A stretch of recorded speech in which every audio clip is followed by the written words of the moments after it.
Thank you for watching the World Community Magazine's Hour of Power Live on Facebook with your hosts Edward McQueen and April Garner.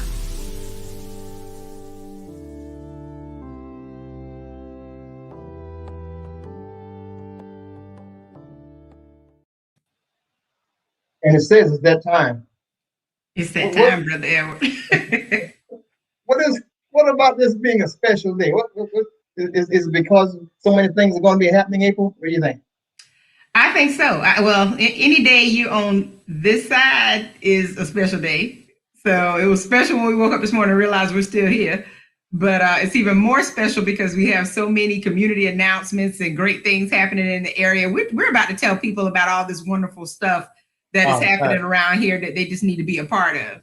Yeah, really. I mean, yes. I would be so elated if I could see so much participation of these things that we're going to be talking about. Okay. And then of course we got some special guests with us to kind of further pull us into what's happening and some more specifics.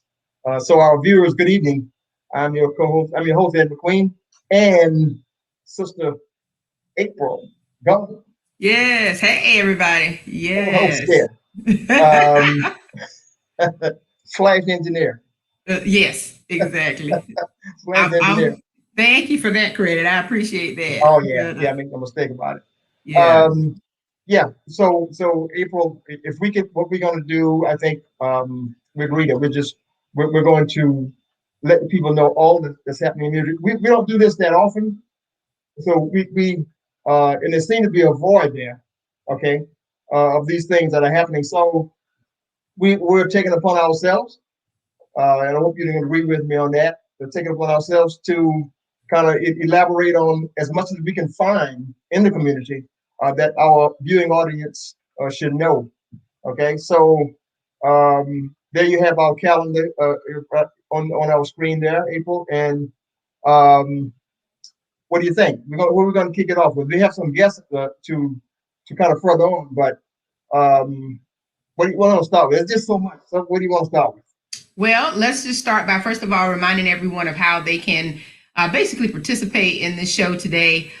We are going to go through some community announcements, things that are happening. We're calling it our community calendar of events segment, and what we're going to do is just, let you know of some wonderful things that are going on. If you have any questions or comments, just please drop them in the thread and we'll be sure to get to them as much as possible. We have two special guests with us today. We're going to have Mary Cookie Goins from the City of Myrtle Beach Neighborhood Services, and she's going to talk to us about the first event that we want to highlight this evening. And then we have Ryan Grace, who is with a community committee that have put together a wonderful event. We're going to let him tell us all about that. We're not going to get into that right now, but we just want to let everyone know that, you can still participate by just basically, if there's some, just comment. If there's something that you want to know or whatever, just stick a comment. But let's bring Miss Cookie on first. Hey, Cookie, how are you? Hey, everybody. Good to see you guys again. Goins. Yes. Yeah. So good to see you, Miss Goins. When y'all say my name, y'all laugh. What does that mean? That's special when we say it. when we say it, it's special. Okay. Okay. Thank you. Completely special. Exactly. So, Miss Cookie, there's some things going on in the Myrtle Beach area. Well, there's always something going on when it comes down to Cookie and her crew. And one thing that we definitely want to talk about, is the National Day of Prayer event. But I know that you have a couple of other things that you may want to highlight. So let's get to it because you're a busy woman and we want to make sure we get you in. Well, the first thing I want to do is to thank you guys for just being so out here, keeping everything in the forefront. I think, some people have not really gotten their vaccines maybe as we wish them to, but you guys keep promoting it. Everything that people are doing to be about service, you guys do that. You promote it, you support us, and I am eternally grateful. I really am. I have a niece in Charlotte who is probably your number one North Carolina fan, and if I miss something, she makes sure that I'm aware. So please Oh, know that you're appreciated and not taken for granted. We really do appreciate you. well, thank you so much. I'm Yeah. humble. I'm humble now. Yeah. Uh, Well, you- the first thing that I want to share is the National Day of Prayer. And one of the things that I've learned during the pandemic is that many things we do just because we've always done them and not knowing why or where they originated. Well, I did some homework and realized that National Day of Prayer was kind of instituted or introduced by President Truman back in 1952. And then it was in 1988 that President Reagan amended it to have it observed and recognized as a national day in 1988. The first Thursday of May is nationwide. It is recognized as a national day of prayer. And that is just an opportunity for communities, families, organizations to come together, have a centralized place or space where we can worship, uh, recognize the day as we choose. You know, people do it differently, but here in the city of Myrtle Beach, I think we did our first one in 2018, 2019. Then last year, obviously because of COVID, we weren't able to. But this year we have partnered with. It's more of a partnership with local churches, businesses. Some of our residents have taken ownership. And so we're just coming together because everybody has realized, you know, in some way or another, has been affected by COVID-19, either individually or within our immediate families or somewhere in our circles, or we know somebody who knows somebody who has had the virus or has lost someone. This has been a year of tremendous loss. And Mhm. so this year we're coming together. We're asking the Lord to hear us, forgive us, and heal us. And not just that, you know, past tense or present. We want it to be in the future as well. And so we have reached out to um, faith leaders, all faiths. And that's the thing, all faiths are welcome. We want everybody to come, even those who say they may not believe. We're not here to judge. We're not here to uh, pass judgment. We want to be together because this has been a year of unfathomable situations, and we just want to come together. There's beautiful, soothing, calming music. And we know that music is that universal language, and I say it's written in the key of love, Mhm. you Mhm. know. And right now we need each other and we need love, and we just need to know that whatever the situation is, we are not alone. There's somebody willing to listen, there's somebody willing to love, and there is somebody who's willing to pray for you and to pray with you. So we're going to observe National Day of Prayer, Thursday, 6 o'clock p.m., Chapin Memorial Park, um, Highway 17 and corner of 16th Avenue. And like I said, we have representatives from all faiths. We have Rabbi Eisman. We have Brother Pastor Lenny Rodriguez. We have Bishop David Baxter and George Howell. We're just all coming together. We have representatives from the Baha'i faith.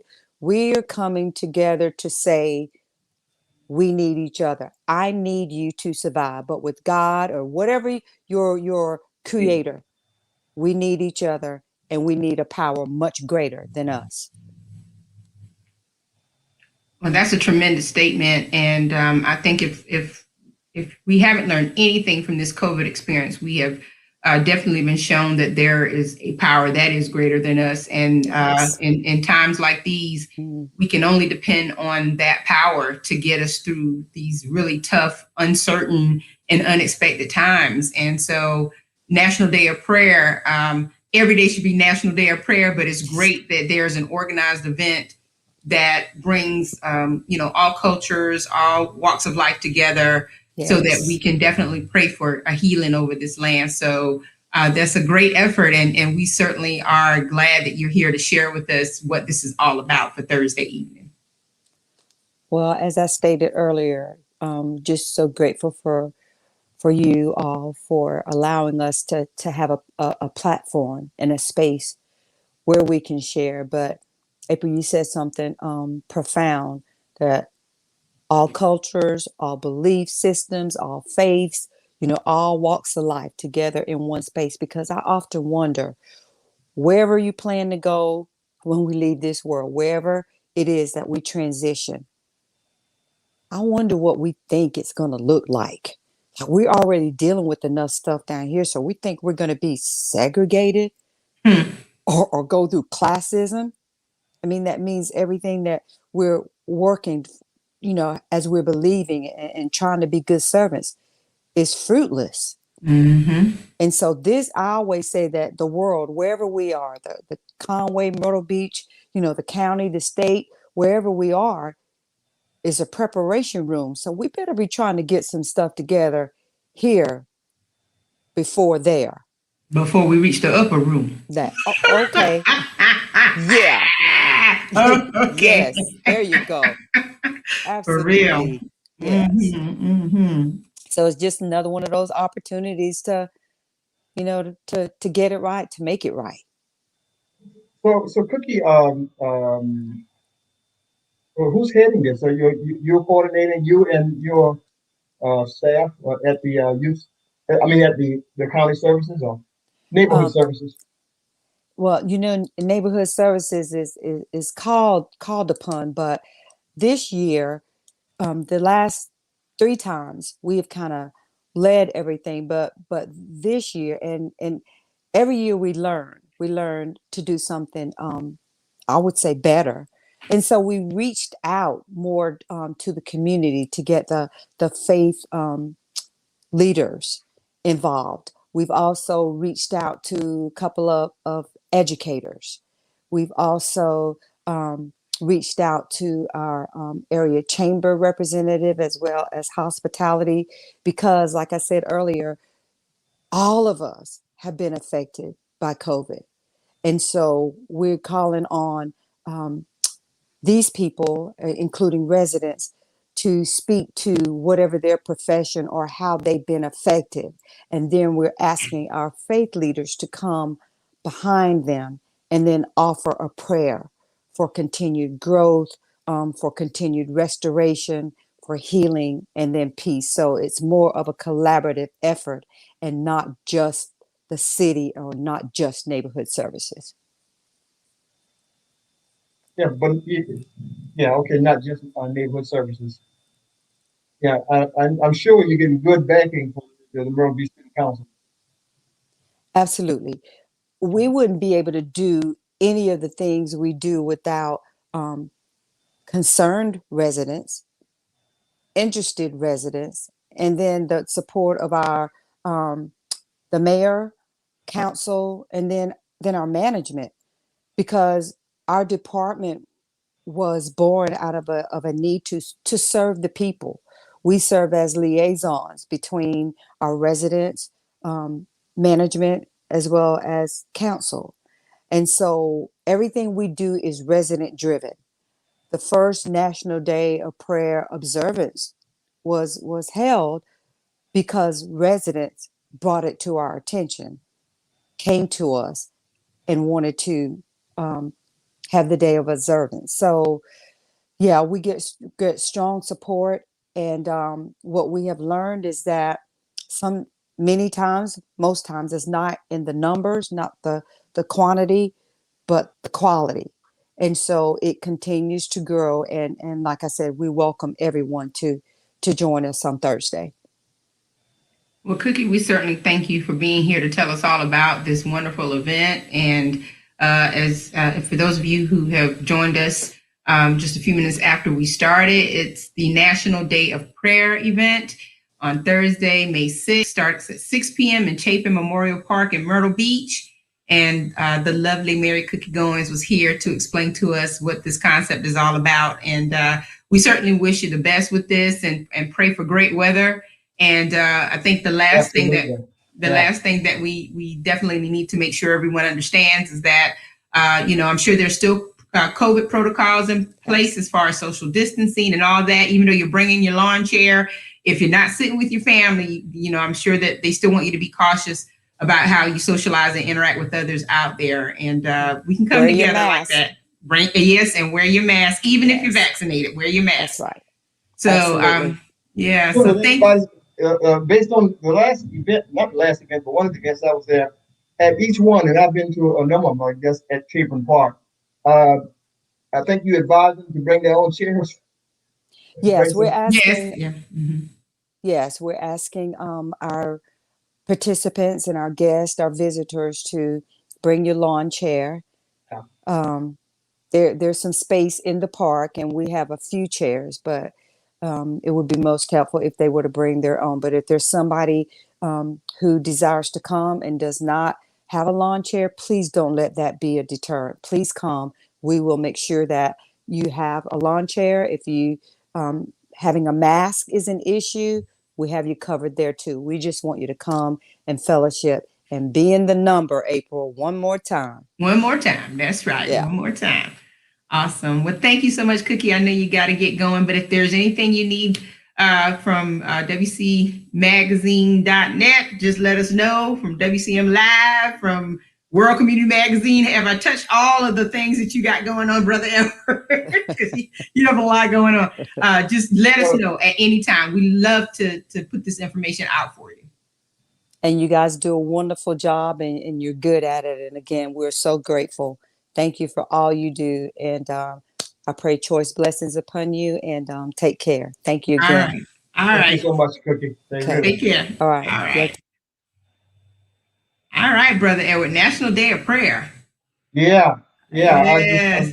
I wonder, I'm not a little concerned about the youth participation there. I think the word has to get out if they want that kind of participation. That should be their target, I guess.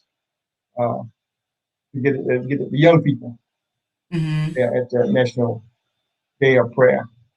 So I really commend her on that. I mean, it's not easy trying to coalesce and trying to bring people together like that. Yeah, it's not easy trying to plan any type of events for young people, old people, anything in between. So I shouldn't say old, but seniors are more mature individuals.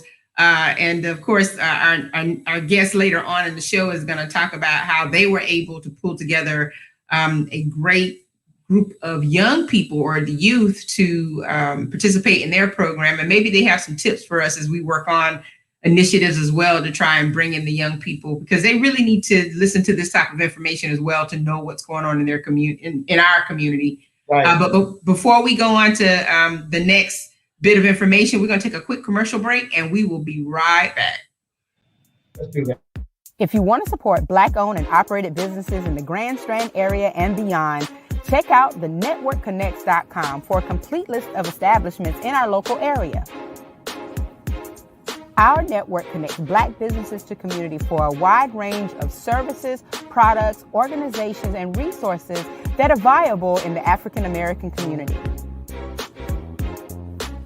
You'll find a wide range of products and services that'll fit your needs, along with information about events and happenings around the local communities. Check out the networkconnects.com, connecting Black businesses to community. The networkconnects.com.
right, Brother Edward, and we are back. And again, we had Mary Cookie Goins here talking about the National Day of Prayer happening Thursday, May 6th, starting at 6 p.m. in Chapin Park. Bring your own lawn chair. If at all possible, wear a mask. Make sure you practice social distancing and just join them as they pray for all those affected by COVID-19 and pray for healing over this land.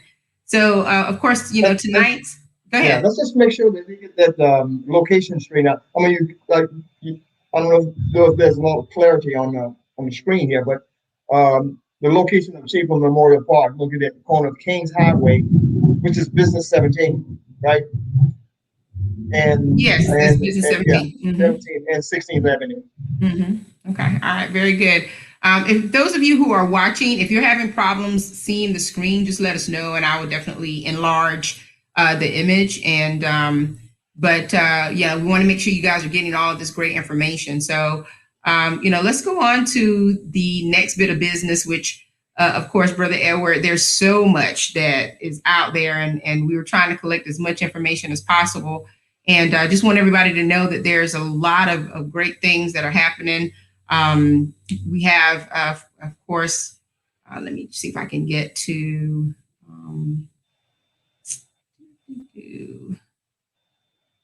the screen. Keep talking, Brother Edward. You got to keep the crowd going. Gotta keep. We get on the air. Crowd moving for me, huh? You forget we're on the air. you gotta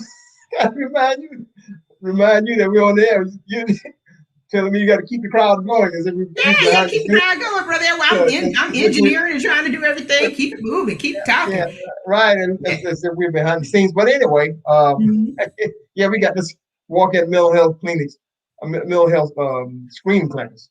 You know, you don't find that too often.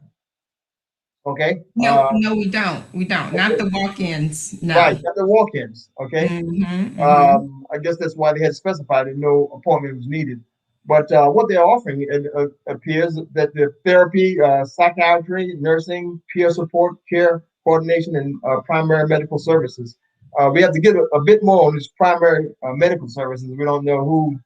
I mean, it's not important who they are as long as they're providing the services. But well, this entire event right here is organized by the South Carolina Department of Mental Health. So they're the ones who are orchestrating the whole event and providing all of these services. The walk-in screening clinics, the beauty of this is that they're happening in different places through the month of May. And I know you can't see the image as clearly as you like, but that's why you need to go to the World Community Magazine's Facebook page. We will be posting all of this information on those pages and also on wcmagazine.net. We're going to talk through this information today as much as possible, but you know, there's at least 6 different clinics that are happening throughout the month, and they're all happening in more rural areas. So, for example, on Mondays, and they're going to be in Georgetown off of Choppy Road, and also in Greeleyville. On Tuesday, they're going to be at Spokes of Hope in the Longs area. Wednesday, they'll be in Nichols. Thursday at Loris First Baptist. And then Friday, they'll be at Chesterfield. So as you know, when you think about where these places are located, they're not near any, you know, major commercial zones or whatever. And so it's good that they're actually getting into the communities at places that are probably well known in those communities to make these walk-in clinics happen. So that's, you know, the deal with their observance of Mental Health Month, and the Waccamaw Center for Mental Health, Highway to Hope, and the South Carolina Department of Mental Health is hosting these screenings. And if you need more information, the number is 843-347-4888 is right there on the screen. You'll want to take that information down. Again, that's 843-347-4888. And they also have a 24/7 crisis line if you need to call, and that number is 833-364-2274. That's 833-364-2274. Again, walk-in screening clinics happening all during the month of May because it's Mental Health Month, and this is all happening courtesy of Waccamaw Center for Mental Health, Highway to Hope, and the South Carolina Department of Mental Health. Okay, so Cookie, the address of the Waccamaw Mental Health is located? I don't.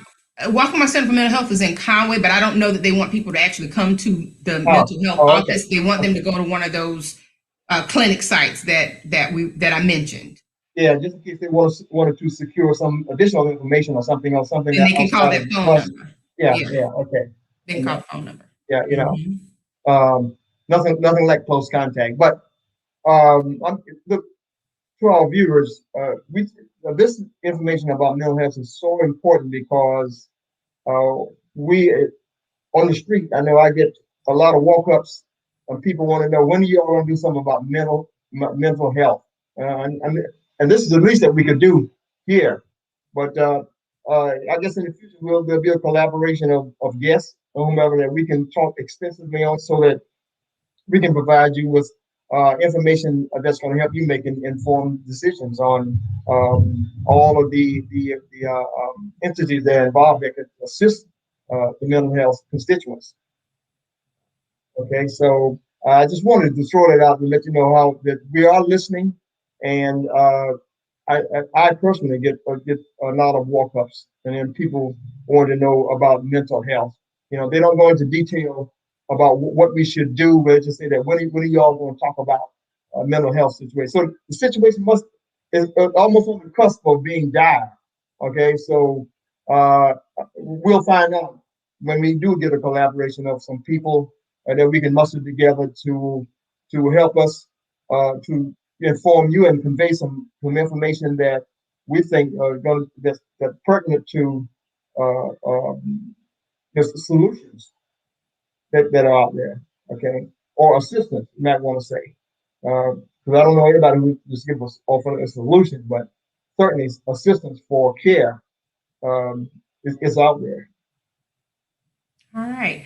And so Janet Lawrence Patton, thank you for watching this evening. I will be sure to get that information to you. Josephine Burgos from Charlotte, thank you so much for joining us this week. Of course, Sister Joella McQueen, as I said, who's the owner of all of this. She is watching. Thank you so much, Sister Joella, for your support and encouragement. Bonnie Edie, we appreciate you tuning in. And Miss Jasmine Mitchell, thank you so much for watching as well tonight. So next we have, and it's happening actually now, it's already started. I have my ticket, the International Gullah Film Festival. It's the virtual screenings of several great films happening tonight. The mission of the International Gullah Film Festival is to encourage filmmakers to explore visual stories based on the Gullah culture. And I just thought this was amazing. And, you know, because we live along the Gullah Geechee corridor, it would be great for everyone to, watch as many of these films as possible to support this film festival. And if you want tickets or need tickets, go to www.tigff.org. It's right here on the screen. And guess what? It's all free and it's virtual. So once you get your virtual ticket, you'll be able to watch the screenings. And I know I got my ticket tonight, and I hope I can catch a couple of them tonight after the show. But I think it's going to be wonderful. There's, several films that are happening. A Day in the Future. They Say I'm Your Teacher. Smell the Trees. Mickey Hardaway, Proof of Concept short. Vessie's, and I think that's based on Denmark Vessie. Vessie's Resistance, Dead Talks, and Sisters. So there's, 7 films there that are going to be shown over the course of this week, and you definitely want to get in on this. It's the at least one. At least one. At least one. Yeah. At least one. Exactly. So again. Yeah. Mm-hmm. Go ahead. April, if you go back to that the last one about who's being produced by, I just want to make this clarity there. It's Denzel Whitaker, not Denzel Washington. I don't want everybody. Okay. It's just Denzel Whitaker. It's a W, but it's Whitaker, not Washington. That's an easy mistake to make. You're right. But these are film shorts. So definitely independent filmmakers trying to do their thing. So we need to support. Really. Absolutely. All right. So Brother Edward, the Quilts of Valor. Oh, I tell Yes. you, this is coming up this Friday.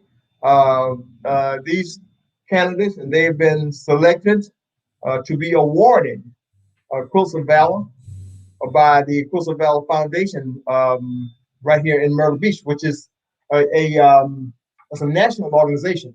Okay, and so far they've given us some 500,000 quilts, I believe, or something like that. And somebody can call me, correct me if I'm wrong, but so the selection you see there is Mr. Clarence Galloway and Miss Elizabeth Lance Thornton on the right, top right. The bottom left, you're gonna imagine who that is. Nobody knows, but I'm gonna tell you right now. Councilman Orton Bellamy. He's going to be receiving a quilt. He's been selected by this committee. And lastly, but not least, Mr. Sam Frank, a local businessman, a local charity giver, and a local community person that's always participating, and the owner of a number of car dealerships in the area. Not pictured is Mr. Thaddeus Gore. We weren't able to get a photo in time for him, but he's got some medical issues. But he will be getting, he will be awarded a quilt also. These are some beautiful quilts. They're being handmade as we speak. They're personal quilts for each one of these people. Okay, they're being handmade as we speak. Now, normally, if you go to the website, I'll send you that if you give me a call. But it takes from 6 to 8 months for a quilt. Once you nominate somebody, it usually takes from 6 to 8 months for that quilt to be awarded to that person. Now they have awarding ceremonies. They try to get them at least once a month. It's usually on a Friday. As soon as they can, if they're able to find places to have this ceremony. There have been a number of places. One is the Conway Museum downtown on Main Street. The other one, which is going to be this May 7th at 12 p.m., is going to be at the Base Recreation Center. That's at Market Commons. If you don't know where that is, that's, as you can see on the screen, it's 800 Gabrisky Lane in Myrtle Beach. This is Market Commons. So congratulations to these worthy veterans. They've done their service in the country, and you're gonna, once you see these quilts, you're really gonna be left in awe. Yeah. So and we're glad they're all veterans, and we're just so glad, and I'm going to congratulate all of them. They've earned them. They've earned their quilts. Okay, so again, at the top left is Ms. Clarence Galloway, and then to the right is Elizabeth Lance. Orton Bellamy, the Honorable Orton Bellamy, he's our county councilman, and Sam Frank, bottom right. Mr. Thaddeus Gore is not pictured due to a time constraint for getting his photo for today's broadcast. Okay. So. Okay. Yeah, all right. Well, this congratulations and thank you, veterans, for everything that you've done to serve our country and to keep us free and protected. I certainly appreciate it. Yeah. So, okay, there's a impact of gun violence on our family, community, and mental health Zoom meeting that is happening. Brother Eric, what do you know about this? Well, I know Brother Romeo McNeil informed us, us that he, along with a number of other people, will be they're having an impact on gun violence. I think this emanated from some events that were occurring in Baltimore and other parts of Maryland, and that's how Romeo McNeil. Romulus, yeah. Mm-hmm. When I'm talking to him on the phone, it's called Romeo, but it's okay. He probably Romeo, but it's Romulus. Yeah. You understand. But anyway, he So he informed us or asked us to let the people know that this was going to be happening. We haven't had anything relative to. We had a gun buyback program, I guess, about 6 years ago, at National Guard Armory in Conway, someplace. But for this kind of interest to take place, and for Brother Romulus and his group to want to do this, I think deserves our support. Okay. There is an issue with gun violence. I mean, that's all over. So on May 8th, 10 o'clock in the morning, it's going to be a presentation by this group called Inspiration Factory, Fast Mentoring LLC. Moderator is Dr. Glenn L. Lindsay. And they have a panel of 3 people, including Dr. Lindsay, of Antonio Knox, and Conica Smith. These are some of the Maryland residents, and they want to make sure that the support is there and get the word out, because they feel, as most of us should feel, that that's an issue that we can solve by ourselves. Okay, as a community, if the community is united behind gun violence, it's believed to be solvable, and I go along with that. But just by the title alone, it looks like they're going to be talking about the impact of gun violence on the families, the community, and mental health. And hopefully, this will be the type of webinar or forum where they're addressing some of the things that we tend to not really talk about, which would be like, the aftermath of the gun violence issue or the gun violence event.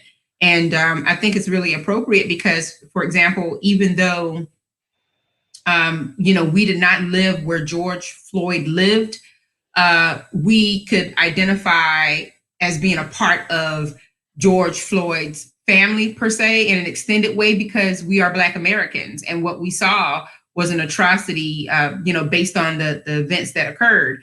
And so it impacted more than just the people who were standing there, more than just the people who lived right in his hometown. It impacted communities all across the world. And there are people who are still dealing with the impact of, not only what happened with George Floyd, but Breonna Taylor and, countless others who were victims of some type of violent activity. And when it comes down to gun violence, that is always the type of thing that in our local communities, you hear about drive-by shootings, you hear about, innocent bystanders, people who are impacted by even, we look at these mass killings and things that are going on. So, I think our senses are heightened because of everything that's been happening. And even if it doesn't mean that it involves a gun directly, I think there's so many different issues that impact our mental, emotional, and our spiritual. When we have to deal with gun violence, it's like, we're then on 1,000 because of the unexpected nature of things and how gun violence really does impact our communities, the senseless killings, the things that just don't make sense to us, and then it's become such a political discussion, which is, I think it's always going to be a political discussion because you have those people who are, pro guns and they can't see or think about anything else. And, they don't see how, others are impacted in ways that point to the fact that we need gun reform. And if not, then we're going to continue to have a lot of what we see in these communities. So it's good that they're having this actual forum, and it's a Zoom meeting. Again, we're going to post this information on the World Community Magazine Facebook page and on the wcmagazine.net website, so that you can, I'm hoping that link will be hot. If you will, Brother Edward, when you talk to Romulus again, find out whether or not that's something that we can, definitely share across social media. I would imagine that it's open and free to the public for viewing. Yes. Okay. Yes. We also have a little video clip from Romulus that I'm going to play right now. So hold on just a second. Good afternoon. I would like to invite you to a very informative forum on gun violence and its effect on our community and mental health. A panel of experts from my hometown of Baltimore will be presenting on that day. So he just really wanted to give us some information on, what's happening on that day, a little short clip. Right, yeah. Mm-hmm. All right. So, Brother Edward, you want to go on to the next bit of information, or you want to take a break? What do you want to do? Let's take a break. Okay. Got so much in here. Yes, we do. We have a lot, but we will be right back. All right.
All right, and we are back. Thank you so much for joining us tonight.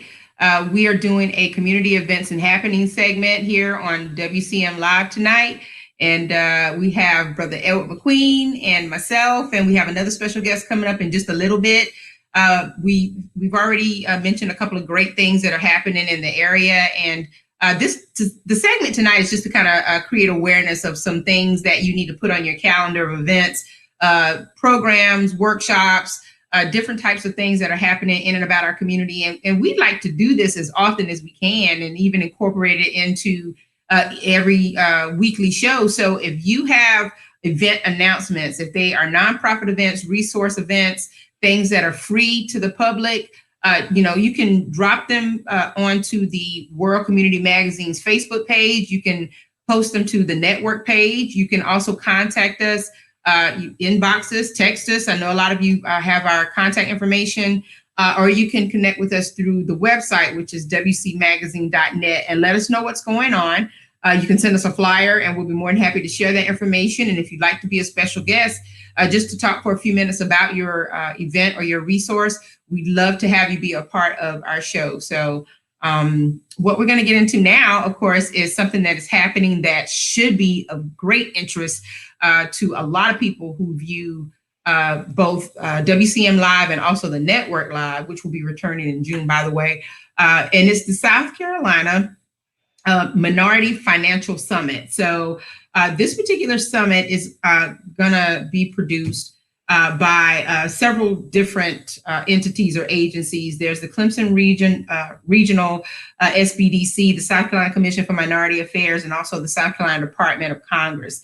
And so on May 13th from 9 until, there's a summit that they will host, and it's designed to basically give you a lot of great information about how to advance your business plan. You'll find out information about obtaining business loans and grants, understanding how the Small Business Association supports small business.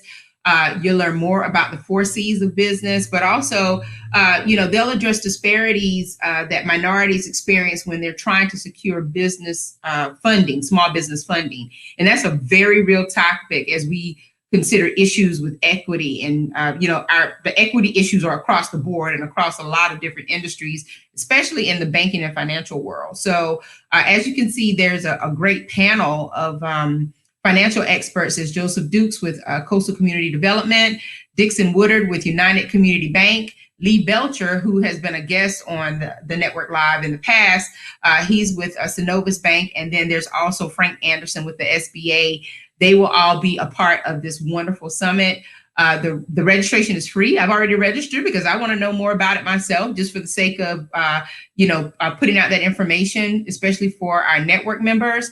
And so, I advise you to make sure that you register as well. And we'll post this information as well to all of our pages and to the website so that you can get in on this. But Brother Edward, what do you think about this type of summit? No, I'm thinking that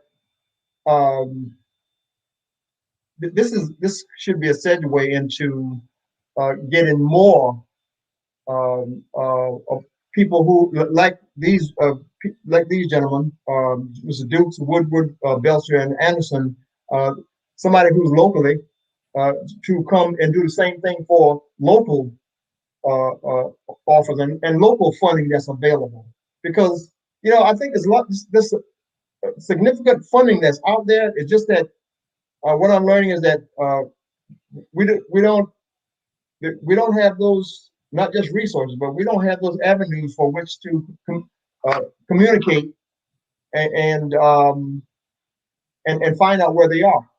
Okay, I think that locally there is a number of options that we could exercise as small and minority businesses that we just don't know about. So I think this could be a segue into getting some people who are on the same level as these gentlemen are, and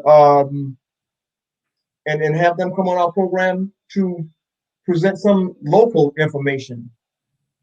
Okay, Well, because there's a lot of mortgage, there's a lot of house buying going on around here, and new banks are propping up. Somebody's got some money somewhere. Yeah. Okay. I think you're right. It'd be great to reach out to them now. United Community Bank is a local bank. There's branches in Conway and Murrells Inlet and, all around the area. I can imagine that the coastal community development is probably more about the coastline, and we're along the coastline. Synovus, Lee Belcher is in this market now. And so, we do have some extensions, and it's great that they're actually talking as well on the South Carolina level, because I think that, there's probably local monies here, but when it comes down to bigger grants or even, federal dollars that are being handed down from a state level, we definitely need to know who the local connectors are to that money. And I think that that's a part of what this summit is all about as well, because some of these gentlemen are definitely here on a local level. So, reach out to them, Brother Edward, see if you can get them on the show. I think it'd be a great discussion. Because, one of these issues that are coming up, and they're here already, it's here already, and that's home ownership.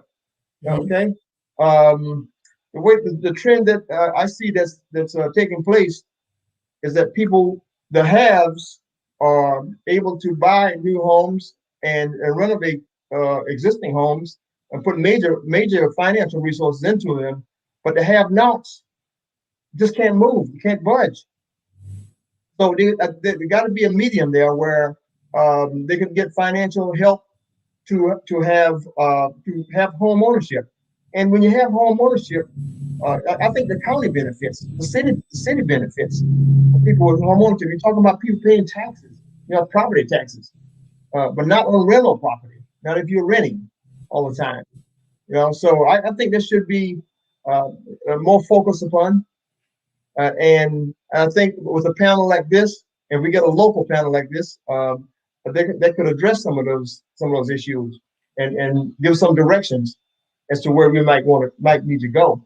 Yeah, I think the home ownership discussion is definitely one to have, but for this particular panel, the focus is minority-owned small businesses, and from the standpoint of what we've witnessed with a lot of small business owners, especially minority business owners, a lot of them do not have business plans. They don't have marketing plans. They don't have structure when it comes down to how to run their businesses. They don't have proper funding going in, and they don't know how to secure funding while they're there. And, that's the reason why a lot of these businesses fold within the first year of operation, because there's just not a solid plan or solid structure in place. So this particular summit is designed to help them understand all of these things and the disparities that they may face or that they, are experiencing as they try to secure the funding. And that's really, really important. So, when it comes down to, jumpstarting the economy and making sure we get back on track, home ownership, that is one piece of it for people to have sustainable lives moving forward and to put their money in a place where it's going to best serve them in the future, owning versus renting. But with the focus of this summit is small business ownership and how to make sure that they're able to sustain what they want to do from a small business standpoint. And I know that there are a lot of people who could use this information, because I get those questions all the time. You know, where are the grants? Where are the loans? How do I get them? You know, that kind of thing. Absolutely. And well, if you want to know all of that, then you need to be a part of this particular summit. So let's see what we have.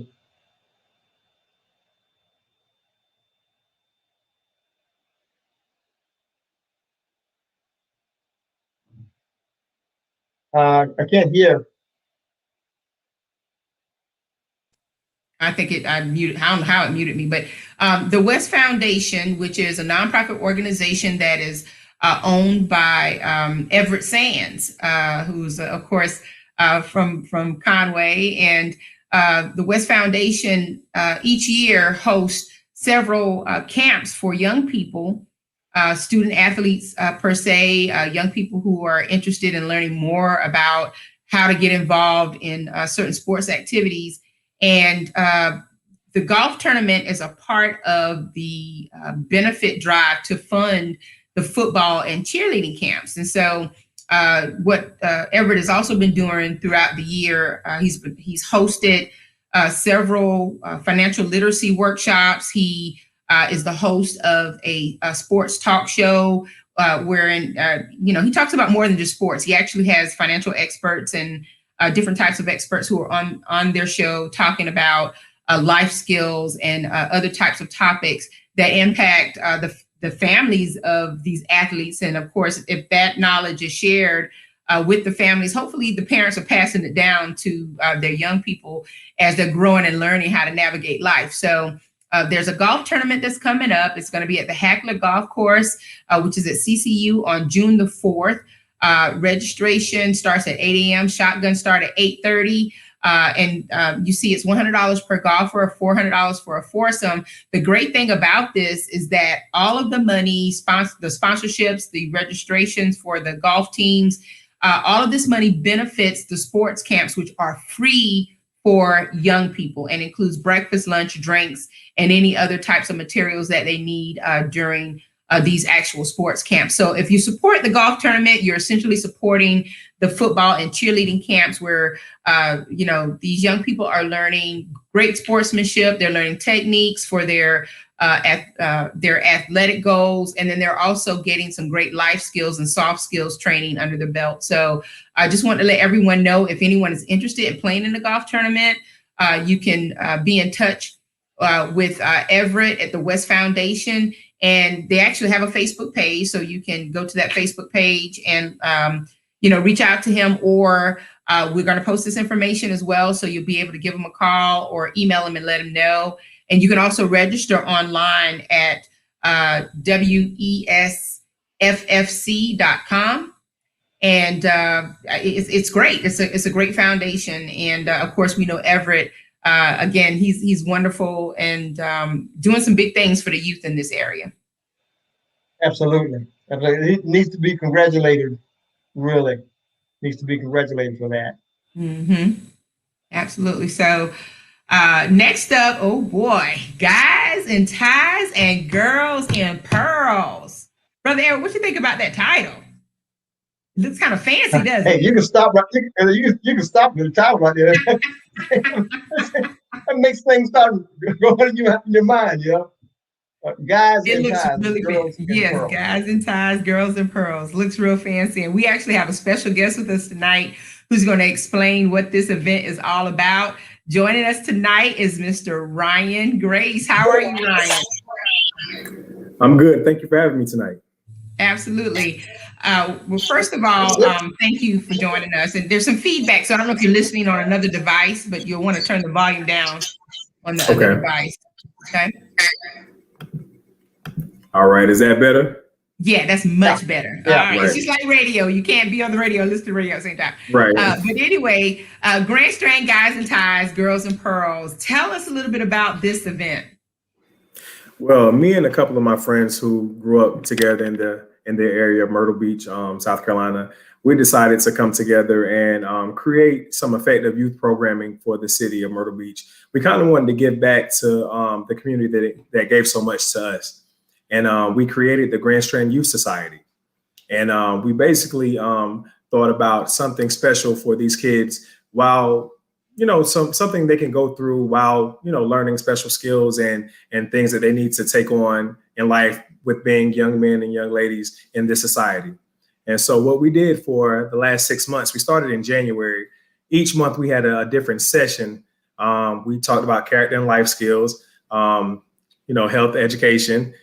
We had Shoreline Mental Health come and do a session with them. We did etiquette courses. The last session, they learned the formal waltz and everything like that. We talked about social awareness. We talked about college preparedness. We talked about skills and trade. We did a session, like I said, each month since January, leading up to, the night of June 5th, where that will be their formal introduction into society. Here's what caught me. You said the waltz. Yes. Yes. Well, yes. Okay. What's behind that, and why do you think that should be taught? Well, it should be taught because, our young ladies and our young men need to know how to carry themselves in public at formal events, at formal galas and just anywhere in life. We want them to go on to become productive, responsible, and caring citizens, and just to know how to just, interact in social environments. So that's a breeding of social maturity. What you're implying. And yes, I asked sir. that. Yes, sir. Yeah, and I asked that because I don't know. It looks like April probably was going to ask you the same thing. I don't know about the waltz, but you don't find that too often, and that's why. And that's really why I asked, especially in Black circles. Okay, I'm not teaching that anyway. I have seen it, however, but I don't know. I don't know if you can apply it to a certain generation or what, but I don't know that I don't know what I want to say. But I'm glad that it's being taught. I'm really, really glad that it's being taught. And hopefully it can be utilized, and later on for these people, or for the people who are going to be recipients of these instructions like that. Yes, sir. That evening, our boys will be in black tuxedos.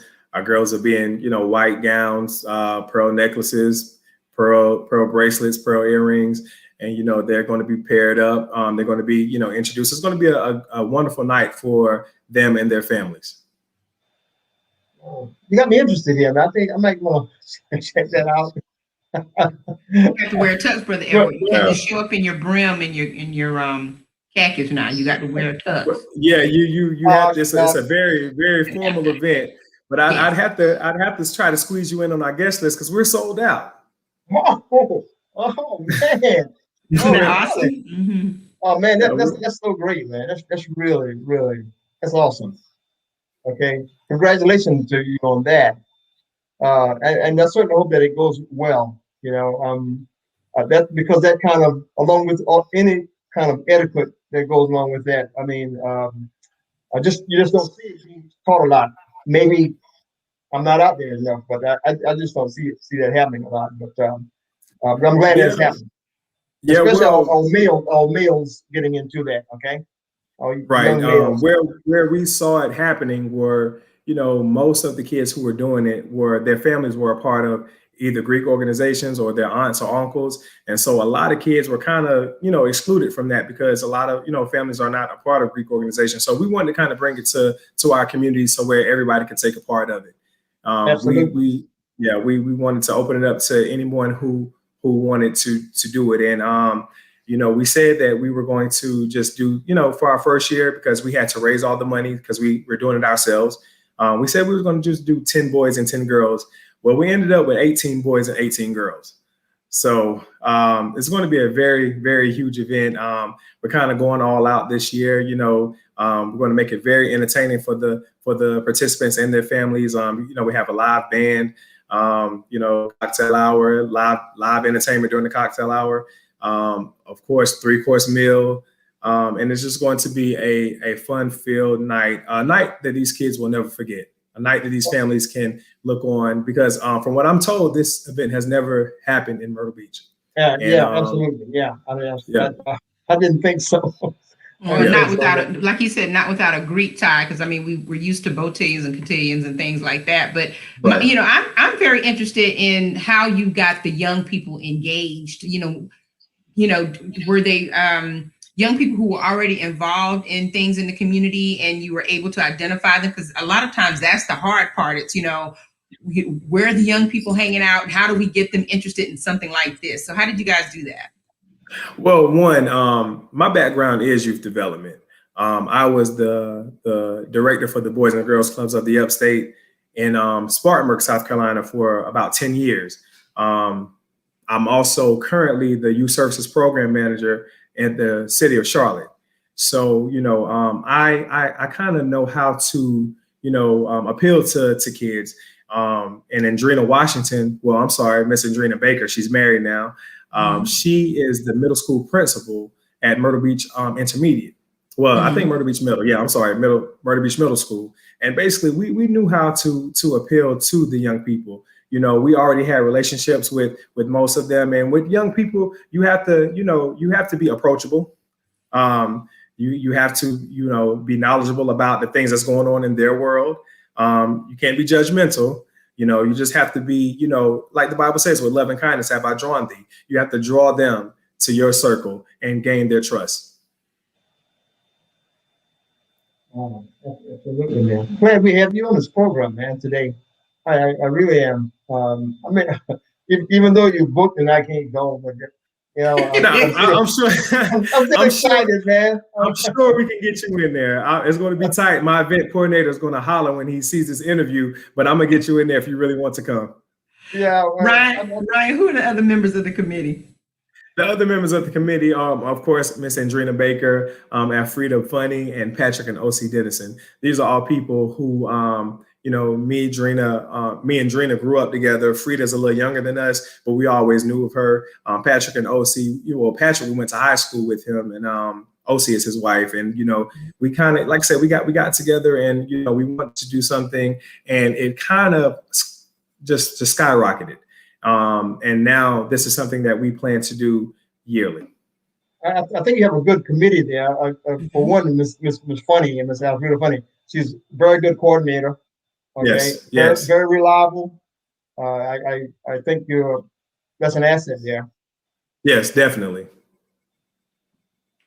Well, Ryan, first of all, congratulations on your effort. I mean, coming out the gate, first time, first attempt, and you're sold out. And I think you have a really comfortable number. Now you can see what works well and what you need to adjust for next year, so they can be even bigger. And hopefully we won't have to deal with the COVID situations.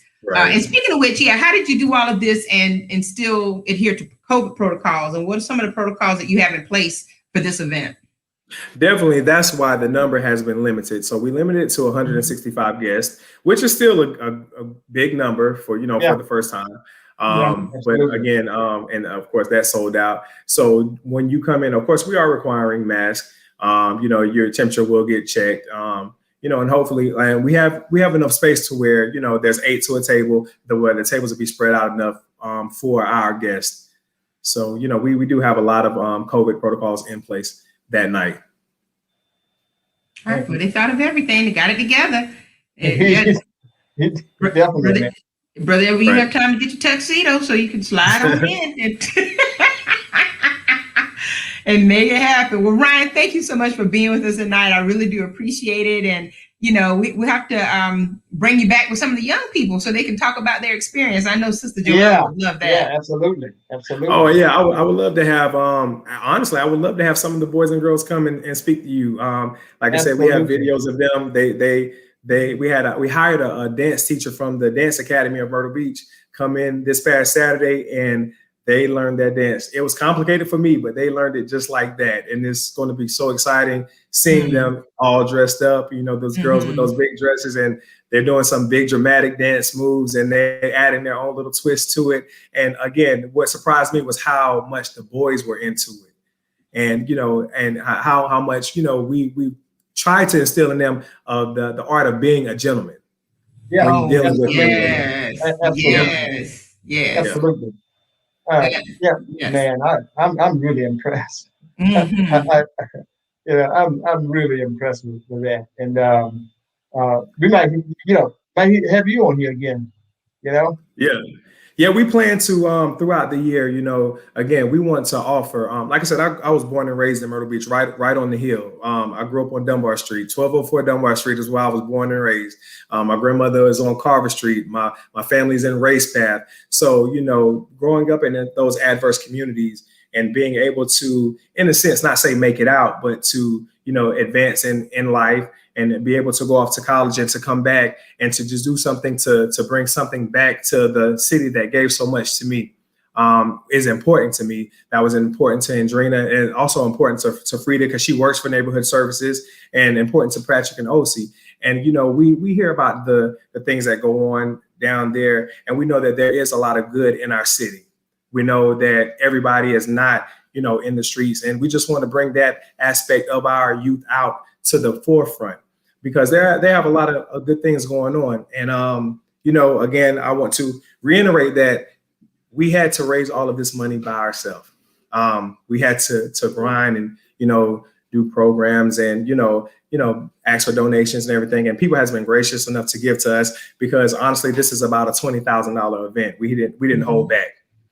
So, I want to, put out there that if anybody wants to give to us, we are accepting donations. Just, reach out to me, reach out to Andrina, Frida, whoever. And, we're happy for anything, $1 to whatever, anything, World Community Magazine will be on board with that. Thank you. Okay? Thank you so much. I know, Right. yeah. There's going to be some other people on board too. Thank you. Thank you so much. Well, Ryan, it's a pleasure to meet you, and we're glad that you're here with us tonight to tell us all about Guys and Ties and Girls and Pearls. Yeah, Happening June 5th. Sold out, ladies and gentlemen. Sold out. A 6 o'clock affair. Sold out at the Grand Strand Conference Center. And after everything is said and done, let's have you back with some of the young people to talk about their experience. I think that would be great. Yeah. Wonderful. Please preserve the video, Ryan. I mean, save some video clips for us, okay? We definitely will. We have a photographer coming out that night that will get plenty of footage, a videographer also. Okay. We're going to have plenty of footage to share with all of our friends and family, and and to put out on our social media outlets. So we want to remember this, like we told the kids, y'all are a part of history. This has never happened. Absolutely. Mm-hmm. April, we got to look forward to something like that. Yes, Right. absolutely. So who thought of the title, by the way? Guys and Ties and Girls and Pearls. Well, I thought of it. I was, like I said, I've been working with kids outside of the city of Myrtle Beach for years. And originally, this was supposed to be a project that I was going to do in Charlotte. And, I thought about it and I said, I've done so much for so many other children. I want to go home and do something for the kids in my neighborhood. Mm-hmm. And I got with Andrina, and me and Andrina got with Frida, and the rest is history. All right. Well, that's how you give back to your community. Absolutely. So it's already a success, and we can't wait to hear more later on after it's all done. Guys and Ties, Girls and Pearls, June 5th, the Grand Strand Conference Center. It's a sold out event, but we thank Ryan Grace for being here tonight, Grand Strand Youth Society, to tell us all about this initiative, and good luck to you in the future. Thank you. Thank you again for having me. Ryan, I just got this text from Ms. Jenna Falk, who said that she and her family salute you, Ryan, for what you're doing. And Yes, sir. okay, I don't know if you're familiar with Reverend Jerry Falk, and his wife, Ms. Jenna Falk of Conway. No, sir, I'm not. No, sir, I'm not. Well, you will. Okay. You will. All right. Okay. All right. Okay. All right. So, April, we'll see everybody next week, and We have more, Brother Edward. You just talking, and we yes, you got some more? Yeah, we have plenty more to go. Yeah, we have a little bit more to go. We're going to give them 4 more minutes before we're out. Oh man. It's hard to reel him in, Ryan, once he starts talking. It's hard to Okay. But anyway, thank you, Ryan, for being with us tonight. We appreciate it. Thank you all. Right. Save my spot, man. I will. I definitely will. All right, thanks. All right, thank you, man. Thank you much. All right. All right. Now that's an excellent initiative right there. Really, That is good. yeah, I'm sure they're going to be looking forward to that. Yeah. So now we're on to the scholarship information. We're actually getting ready to round this out. Local scholarship information. We wanted to remind everyone about 3 very important scholarships that are available for our youth. And the great thing about it is that this is some of them are a part of the Whittemore Alumni Association, and there's one that's actually being done through the family of a Whittemore alumni, a Whittemore graduate this year. And but it's a wonderful opportunity for anyone who's a descendant of a Whittemore alumnus to take advantage of this opportunity to get some money for college, to apply for a scholarship and be able to add a little bit more to your coffer as you go and search and get your goals. But the Whittemore Alumni Association Scholarship, new deadline. The deadline has been extended to May 15th. The Whittemore Alumni Scholarships are $1,000 each. It's non-renewable, and applicants must be a descendant of an alumnus of Whittemore High School in Conway, South Carolina. And as you know, that can mean anything because it's kind of come down the familial line now. And so if you can trace it back, then you definitely are qualified. But there are some other qualifications as well. Basically, grade point average is a must. There's personal statements you may have to submit. There are transcripts and even acceptance letters. So just get all your great stuff together for college and to complete the application. The application for the Whittemore Alumni Association scholarships and the actual scholarship drive. It's all being handled this year by Tanya Pickett, who is the Whittemore Scholarship Chair. She's also with Horry County Schools, and Marjorie McIver, who is Whittemore Scholarship Co-Chair. So you'll want to make sure that if you are in Horry County Schools, that you go to your guidance counselor and ask for a scholarship application so that you can review it with your parents and make sure that you complete it as as accurately as possible and include all information at the time of application. Even if it says they want a photo, you make sure you have that photo. If they need official transcripts, you make sure you have transcripts. And for things that you cannot provide or that are not applicable to you, in the blanks, just put N/A for not applicable, or just write out not applicable. Absolutely. So that there won't be any questions about the information that's not included. So make sure that you be in touch with one of these 2 people. You can actually turn in the application either to your guidance counselor, or you can drop it off at the Horry County School District office or send it to the scholarship chairs, and they'll be sure to turn it into the scholarship committee so that they can review. When I go through these 3 scholarships, Brother Elwood, I'm going to show them the WC Magazine website, because all of this information is on the WC Magazine website, so that you'll know another source for the application. So we have the Whittemore Alumni Scholarship. Then we also have the Dennis Brian Latimer Memorial Scholarship. And there's a picture of the late Dennis Brian Latimer, who was a U.S. Army colonel and a Whittemore High School graduate. And Brother Edward, you can tell him a little bit about how he's connected to the magazine. Yeah, Brother Dennis, and it just seemed like it just happened last year. Okay, but he's been he passed about about 6 years ago. But Dennis, up to that point, Dennis had been our medical correspondent, and that was every month in the magazine, and came with some very, very good articles on our health, our physical and mental health, and it was just an absolute treasure to have him on board. And he was with us for 5 or 6 years, maybe 7 years, but he was good at it. So so that's Dennis, and as you can see, he was an Army colonel. I don't know if that's And his family is continuing to honor his legacy by offering this memorial scholarship. So If you're interested, the deadline for this scholarship is also May 15th.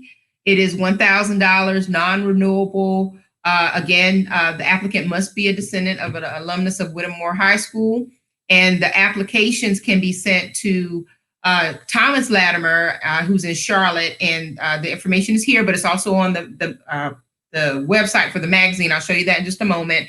But it's the Dennis Bryan Latimer Scholarship, $1,000. And this one is specifically for an applicant who is going to major in a science or a science-related field. So listen, parents, don't leave this money on the table. You know, a lot out there. There are people in the community who are raising lots of scholarship money, and we're having a hard time finding applicants. So, that is a problem.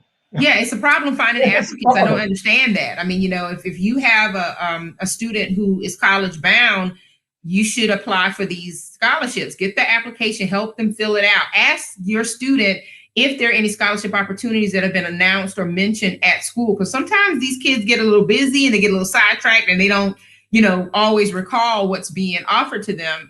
But as parents, we've got to stay on top of that, because guess what? College funding is coming out of your pocket, especially the piece that financial aid will not pay for. So this is just a good way to help fund those initiatives as far as going to school and getting that extra money. So the Dennis Bryan Latimer Scholarship is available. And then the family of Katie Floyd Daniels is offering a scholarship in the amount of $3,000 for a graduating high school senior. This particular scholarship can be used for any high school senior who plans to attend a 2-year junior college or a 4-year college or university in the fall semester immediately following their graduation. So if you're interested in this, the deadline to apply is Friday, May the 28th. And, there's a full application. Once again, you'll want to make sure that you complete the application in its entirety, make sure everything is accurate before you turn it in. And there's information about where you can either email the application if you want to, fill it out and then maybe turn it into a PDF document and email it, or you can actually mail in the document to Rachel Nabnett, who is in Atlanta, Georgia, and actually is one of the daughters of the late Katie Daniels. You may also access the application on the magazine's website and check with the Horry County Schools guidance counselors about this particular scholarship as well. So the great thing is that, all of these families who are pulling together the scholarships, and also the Whittemore Alumni Association, they're connecting with Tanya Pickett at Horry County Schools, who's, the head of guidance, and making sure that this information is out there for the students. And that's a wonderful thing, Brother Edward. Now, April, getting back to the Whittemore Alumni Scholarship, if you can't find a person to contact, if you don't know Tanya's, if you can't call somebody right away, Tanya is a product. She's a daughter of Whittemore High School graduate, Mr. Edward Davis, call him Speedy, and Miss Stella Bellamy Davis. Okay, so if you know somebody that knows her or him, try and get their phone numbers and they can contact Tanya. Okay, I'm trying to keep, put all avenues on the table that a person that could contact somebody to get the money from the Whittemore Alumni Association. Okay. Yes, and more importantly, make sure you're asking your guidance counselors about this, because if you're unfamiliar with the people that Brother Edward has mentioned, your guidance counselors will be very familiar with the scholarship, because this information is being sent to the schools. So again, parents, please ask those questions if your students are not coming back home to talk about these scholarships. But you can actually find the scholarship application on our website, which is wcmagazine.net. And if you'll go to the community scholarship information tab and just click on that, what you're going to see are the images that we showed you tonight. And each of these images is tied or linked to the actual application. So all you need to do, for example, is just click on this particular image and it will take you to the full application that you can print, and then complete that application and turn it in to Tanya or to Margie McIver or to one of the guidance counselors at Horry County Schools. The complete information as far as the address and the drop-off point is listed here. So again, there's no excuse. The information is right here for all 3 scholarships. And if you have any questions, you can certainly contact us. Just click on this little envelope here at the bottom, and it will send us an email so that we can assist you if you're having trouble submitting the application or accessing the application from our website. But we have this information here, and we'll post it everywhere possible. But this is one of the easiest ways to get it if your student does not bring it home from school because they got it from the guidance counselor, or if you don't know anyone in the neighborhood and you're not familiar with who we're talking about. Most people in Conway know the people that you have talked about, but in other parts of Horry County, they may not. So if you have any questions, it's right here on wcmagazine.net, how to access the application and everything that you need. So don't be intimidated on that application. Right. Like April said earlier, if you don't know what to put in the space to put N/A, put that in a minute. I mean, you just don't know. Okay, that would be considered. Then that just provokes questions to ask you as an applicant.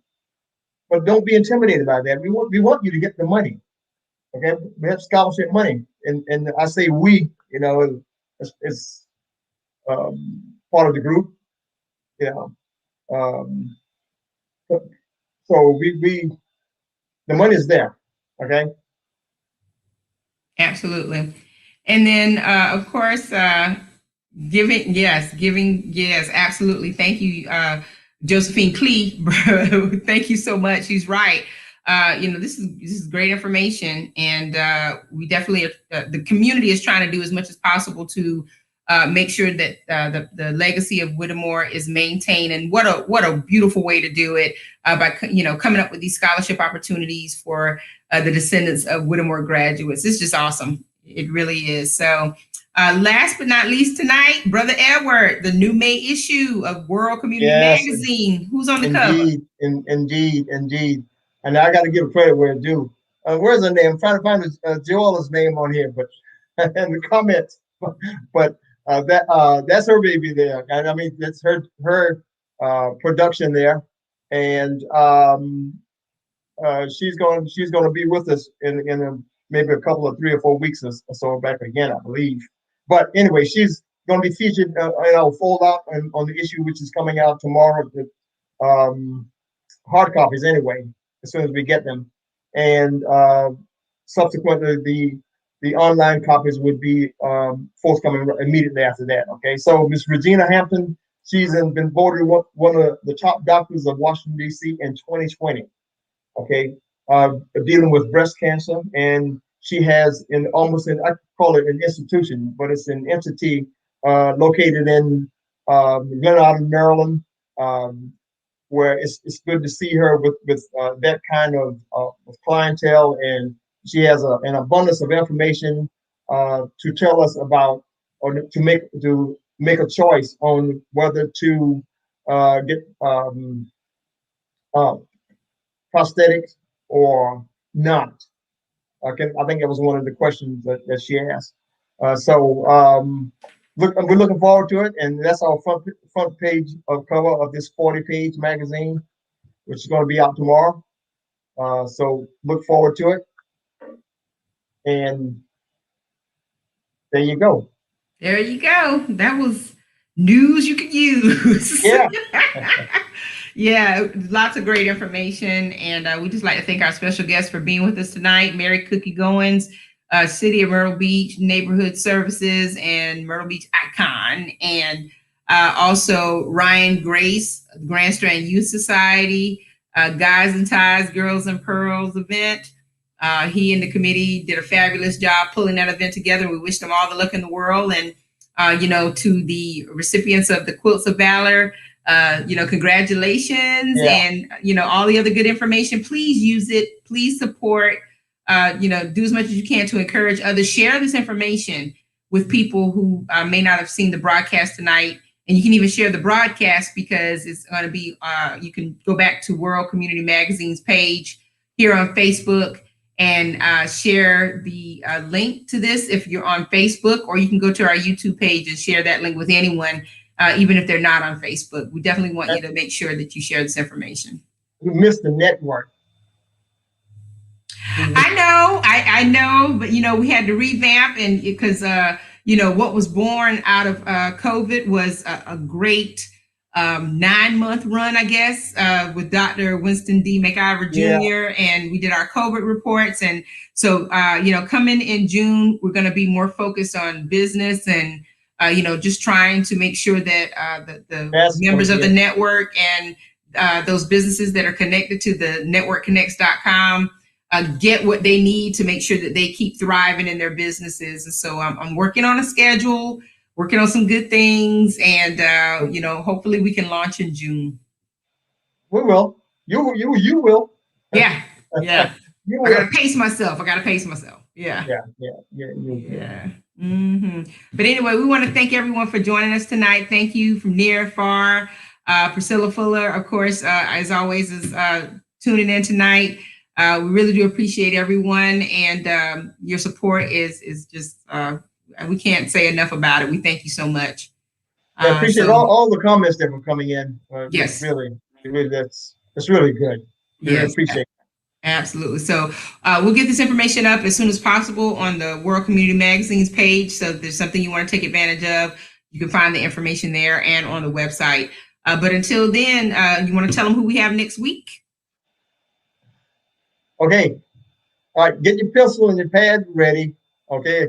Or your cell phone, and you can put this in your calendar. Next week, it's been solidified that we will have Congressman Tom Rice on to answer or address any issue that you may have, in politically or otherwise. And he promised that he will be there to try and address and answer any questions that you may come up with. But he's going to spend the hour with us, and he said he's very anxious to come on. Okay, because you, as far as he's concerned, he's still working for you and to Washington. And so he wants to make sure that you understand that. So he will be with us next week, God willing, at 7 p.m. And we will send out some promotions reflecting that accordingly, okay? Oh, that was the cue right there. My light source went out. I just want to say, as we close, it's a big deal that we're going to have Tom Rice on this show, and it means that it's an opportunity for you to ask questions, to comment on whatever he's saying. So if you come up with your questions, and some people are just a little shy and they don't want to ask online, you can always send them to us, and we will be glad to ask them for you. But we definitely want you to think about some of the things that you want to hear or want to know about, as far as what he's doing, what he plans to do, and we don't have to go back and talk about. Well, I'm sure that we need to, but if we take a look at the track record and think about the things that we're supposed to hold politicians accountable for, I'm sure there are tons of questions that we could come up with as far as what we want to ask Tom Rice, especially as he seeks re-election. So get your questions together, and even if you don't live in Horry County anymore, but you're from Horry County, remember, we make an impact no matter where we are when it comes to home. So I'm going to have plenty of questions. Brother Edward, you going to have some questions? Oh yeah. Yes. Mm-hmm. I've got some questions and some issues. Exactly. That need to address. Yeah. Yes. And for those of you who don't know, who haven't been keeping up, he is the congressman that's representing District 7, which encompasses the PD area, I believe, all of the counties in the PD area. So that's as much as I know about it. Okay. It's a pretty wide area. Mm-hmm. Well, we'll get the promo out in the next day or two. Hopefully we can do that tomorrow, and so that you have plenty of time to think about it and spread the word. This is a public broadcast, and so anybody can watch, share it as much as possible. Tom Rice will be on the show next week, 7 p.m. right here. All right. All right, Brother Edward. Well, have a good night, everyone. Brother Edward, have a good night. God bless everybody. I mean, yes. It's been a good one. Absolutely. All right. See you next well, week, same time, 7 p.m. Thanks. All right. Thank you for watching the World Community Magazine's Hour of Power Live on Facebook with your host Edward McQueen and April Garner.